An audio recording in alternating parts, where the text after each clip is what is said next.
Next is goal setting. So there are a million different ways to set goals, and there's a lot of different ways to successfully set goals and achieve them. What I'm going to share with you is ways that I do it and ways that I've been taught by other successful people to set goals and, more importantly, achieve your goals. Here are the 4 areas that I set my goals in.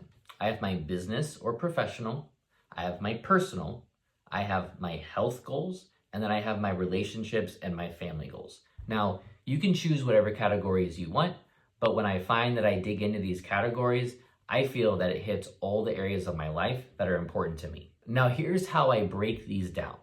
I do a long-term goal, a medium-term goal, and then short-term goals. And by that, here's what I mean. I set goals out for 5 years from now, then I do a 3-year target, and then I do yearly goals. Now, the longer goals for the 3 to 5 years is a bit of a guess. It's hard to predict exactly where you will be in 3 to 5 years.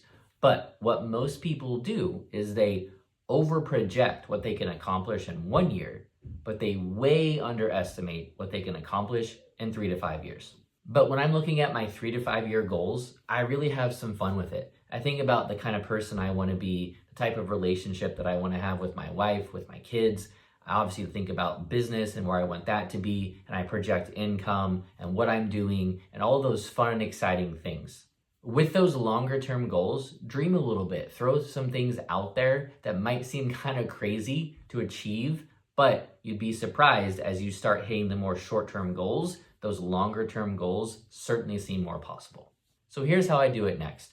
Once I've set those 5-year targets, those 3-year targets are pretty similar, then I get down to the yearly goals. Now with these, I definitely get more nitty gritty and very granular. So I don't really believe in New Year's resolutions, and there's a reason for that. A lot of successful people that I know really don't either, because really there's a purpose and a plan for your life that you're already on. And yes, the calendar changes, but it doesn't change your life. It just changes the day or the year.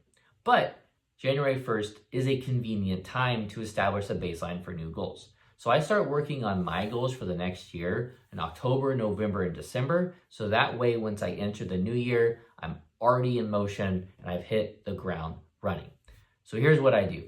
I set a couple main goals for the year in each of those categories, right? My 4 categories. I say, what is the most important thing or two that if I achieve this year in those areas, I will call it a success.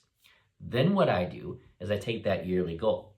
Then I break that goal down into what I think should be those quarterly goals. So Q1, Q2, Q3, and Q4. Then from there, I'll take that goal and I'll break it down into a monthly projection of what I think that I should do to be able to achieve that quarterly or yearly goal. And you guessed it, from there, I break it down weekly and then down to the daily micro. So achieving those bigger goals seems like really far at first, but all you have to focus on when you do it this way is just those few things every day, right? A house isn't built in a day, but you can lay a brick every single day. And there's such a misconception when people see others achieving huge goals. They think, oh man, they did one monumental task, or they got lucky or got a break. It's actually quite the opposite.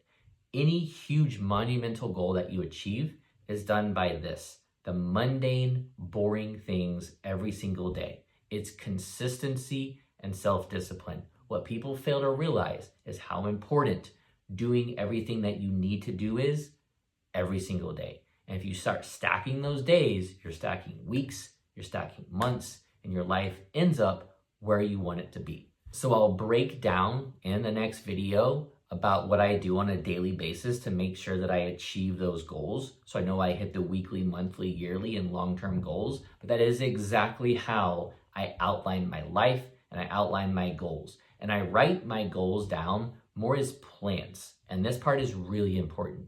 You want to write your goals down as if you have already achieved them. Write them in the present tense. Example, I am so thankful that I achieved whatever it is in my life. That way, when you're reading it and reviewing them, it is putting it into your brain that it's already your reality and you've already achieved it. I'll touch more on this later, but that is the bigger picture for the long-term goals that are broken down into categories. Pick whatever categories you want, and then pick one or two main things in each of those, and then break that down into the micro about how to achieve them.